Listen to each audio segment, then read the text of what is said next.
Salut Lisa, du coup tu es membre du campus des créateurs nomades, tu t'es inscrite il y a quelques mois et je voulais savoir, avant que tu te lances dans le campus, c'était quoi ta situation, t'en étais où dans ton projet, qu'est-ce que tu avais fait et qu'est-ce qui te bloquait à ce moment-là?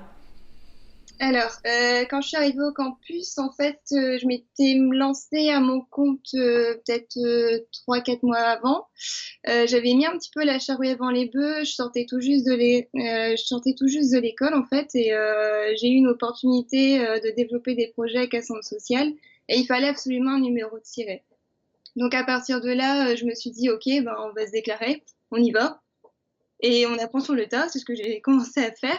Et à côté de ça, il y a eu cette petite voix qui me disait que, enfin, il y a le côté professionnel qui est là, mais en même temps, il y avait les projets personnels où, en sortant de l'école, j'avais juste envie de partir sur les routes, en fait, sans trop savoir où j'allais. Et je me disais, ok, comment je peux réussir à combiner à la fois les projets professionnels comme ça, les projets personnels. Et à travers des recherches, je suis tombée sur Voyage en roue libre.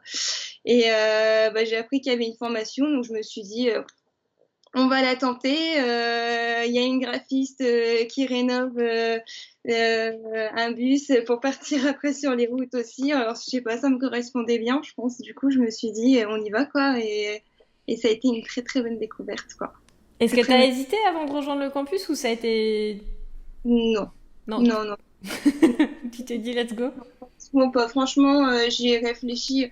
Autant des fois, je suis très, très longue dans mes réflexions, mais là, je me suis dit, ça passe ou ça casse, quoi. C'est pas grave, on y va, quoi.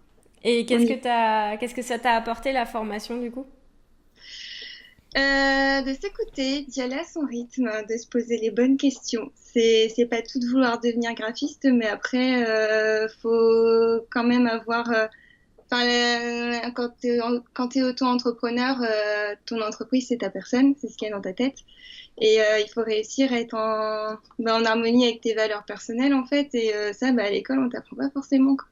Et là, à travers la formation, du coup, c'est vraiment, OK, toi, qu'est-ce que tu veux, qu'est-ce que tu as envie, comment tu vis, et t'adaptes le développement de ton entreprise avec ça, et c'est ça qui est intéressant, quoi. Du coup, qu'est-ce que tu as pu accomplir depuis que tu es rentrée sur le campus? Là, du coup, voilà, je découvre un petit peu avec le centre social d'autres facettes de mon métier où je développe des projets avec des jeunes. Et là, par exemple, je suis en train de me rendre compte depuis quelques temps que je me sens finalement plus illustratrice que graphiste.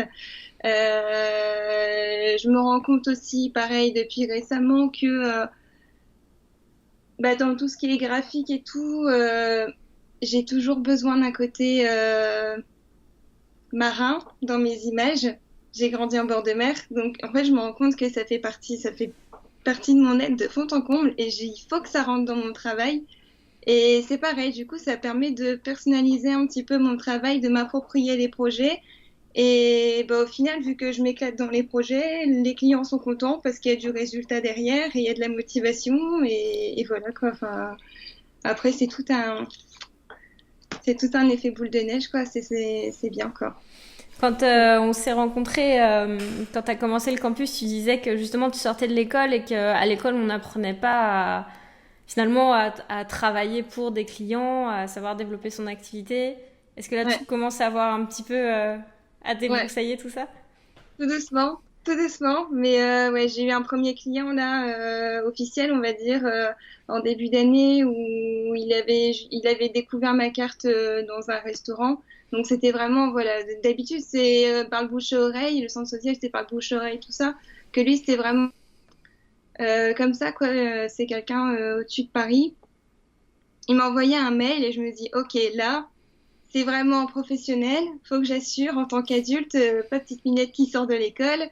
Et du coup, tout ce qui est esthétique de devis, les factures, bien faire les choses, la paperasse, et puis bien présenter le projet aussi. Et ça, en fait, à l'école, on n'apprend pas du tout. Après, voilà, j'ai fait que l'équivalent d'une licence. Je suis pas partie jusqu'au master, mais parce que j'en pouvais plus de l'école et je me suis dit autant apprendre sur le terrain. Et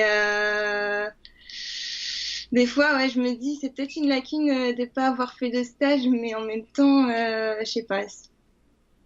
Je sais pas, c'est apprendre en autodidacte, c'est pas forcément plus mal, quoi. C'est pas forcément plus mal. Et ouais, la relation client, après, bah ouais, c'est ce que j'apprends en ce moment. Bah, t'as l'air de bien te débrouiller parce qu'on en parlait juste avant en off. Là, t'as pas mal de choses qui se mettent en place. Donc, Ouais, quand même. Mais après, bon, pour l'instant, je peux pas en vivre du tout de tout ça. Donc, il y a ça aussi. Pour l'instant, bon, j'ai quand même un job alimentaire, donc je me fais pas de soucis. Mais au bout d'un moment, va bien falloir que je me bouge pour que tout ça, ce soit rentable quand même, quoi. bah, l'idée, c'est que tu construises une transition progressive, justement, que tu puisses choisir les clients que tu veux et qu'au moment où tu vas avoir suffisamment développé ton activité, tu sois pas genre tu t'es lancé et t'as que ça comme revenu et du coup t'es obligé d'accepter des je sais pas moi de faire des projets qui t'intéresseraient pas du tout qui sont pas du tout en lien avec ce que tu as envie de faire et puis qu'au final tu sois pas bien dans ce que tu fais là au moins tu vas avoir ton atelier tu es en train de travailler sur des projets BD avec des enfants tu es en train de construire une activité qui te ressemble vraiment et ça c'est vraiment important c'est cool de voir que ça se débloque à ce niveau là aussi que tu es vraiment en train de trouver ta voie parce que tu commences enfin tu sors de l'école donc c'est à dire que tu sais tu construis les bonnes bases pour les années à venir. Ouais, bah c'est ce que je me dis, ouais. Parce qu'en plus, bah, en grandissant, bon, je savais bien que j'allais finir par devenir freelance. En fait, je le sentais comme ça, quoi. Et bah, quand on entend les autres autour de nous, on a la sensation que quand t'es freelance, en fait, t'as pas de vie sociale. Tu fais des projets qui sont pas forcément des choses qui te plaisent ni rien. Et bah, en fait, bah, à travers la formation, à travers des articles et des blogs que j'ai pu lire, c'est pas toujours vrai, quoi. Enfin, il suffit de faire les bons choix et bah, après, petit à petit, ça vient, en fait. Mm. Ça Non, mais vient. c'est clair. Moi, c'est quand j'ai reposé tout à plat et que j'ai fait attends, ça me plaît pas. J'ai réussi à remettre les trucs en place. Ça fait ok, là, c'est bon, là. Et surtout, bon, quand tu te lances en tant qu'auto-entrepreneur, bah, autant que ça te plaise ce que tu fais. Si c'est pour subir un peu ton métier, ça sert à rien, quoi. C'est dommage que ça en arrive là, en fait. C'est clair. Et du coup, Euh, qu'est-ce que tu dirais à quelqu'un qui a envie de participer au campus, qui hésite? Qu'est-ce que tu lui dirais? bah, d'y aller. D'y aller, clairement. Clairement. T'as la C'est, sensation que ça t'a apporté quoi, justement, d'avoir le campus derrière toi? bah, je sais pas, de la sérénité, de la bienveillance, en fait. Enfin, quand on fait les feux de camp, il y a personne qui est là pour juger. Il y a tout le monde qui est à son niveau. Donc, il y en a qui sont assez avancés et d'autres qui débutent tout juste.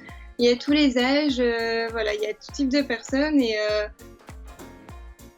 ben, enfin, il y a tout le monde qui s'écoute. Il y a le Slack aussi, enfin, je sais que si j'ai un doute, je peux poser une question. Bon, je le fais pas forcément, mais, mais je sais pas, je sais il y a des gens derrière, il y a une structure quand même derrière, c'est une épaule en fait. Hmm.